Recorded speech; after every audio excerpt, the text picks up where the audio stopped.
Catus Maximus here. One of the things I do on this channel is pointlessly document tools. That's for historical kind of purposes, and I kind of like doing the YouTube videos. Really, you get a few photos on a website, but at least in a video you get a little bit more angles and just a more efficient way of delivering information. We do have black painted handles, kind of a lightener textured panel, or pattern, excuse me, but I do like them. One thing I will say is that the handles are a bit thin, and when you squeeze these, you can see that there is a bit of flex, but they are Japanese made, home craft. So the only home craft is like cheap kitchen appliances at Ace's Hardware. So I suspect that this was some brand sold in craft stores or something like that. They were better quality because they were Japanese instead of Chinese made cutters. But I kind of disliked the kind of vintage styling here, where we actually had grinding right around the handles here. It's not perfect, but it seems decent enough.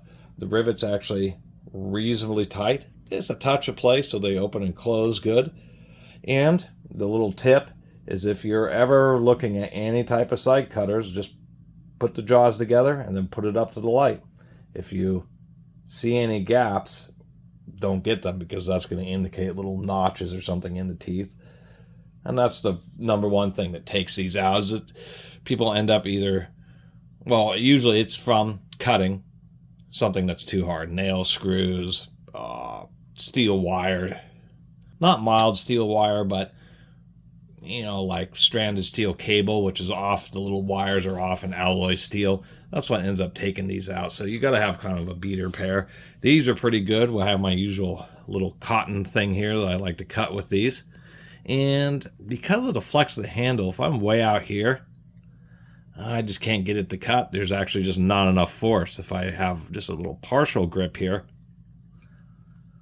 I really just can't get them to cut. And that may be one of the reasons that these were, who knows why. They're crappy. They're just a no-name set of cutters. I actually have to be on something like this, where it's actually, I wonder if there's there's some kind of issue right there, because it doesn't want to cut at all, at least when it comes to fine stuff. It'll cut wire. But if I was on this end, wasn't I? If we get a little further back in the jaws, then we get a nice satisfying cut. And so since these things do get beat up so much, I like collecting pairs of them, because then you're going to have ones that are beaters that you do cut, that will cut things like piano wire, but you only get so many cuts out of them. So you just kind of have to have disposable ones. And that's what ones like this are for. Good to kind of put in the utility box and use for cutting zip ties and that kind of stuff. Are they classic stamp channel lock 337s, which are one of the best? No, there's some huge differences, and I might as well show that here. They're both ostensibly the same length, but we got a little bit more length out of the channel locks, but we can see this is the difference. Just a huge difference in handle width. These are beefed up a little bit, look like it because they're dipped, but still the handles are just much beefier, much wider. They use a cross beam on these, so it's just a lot more rigid. These handles do not flex.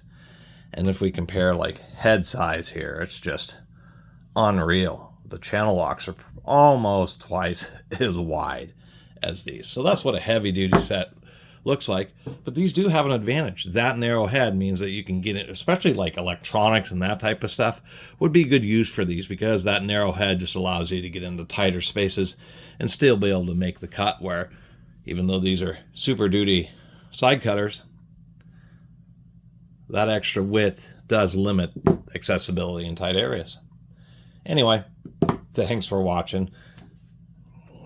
Kind of like documenting obscure tools like this, because basically nobody else is willing to make a video about an unknown home craft Japanese set of kind of basic hobby side cutters. So I might as well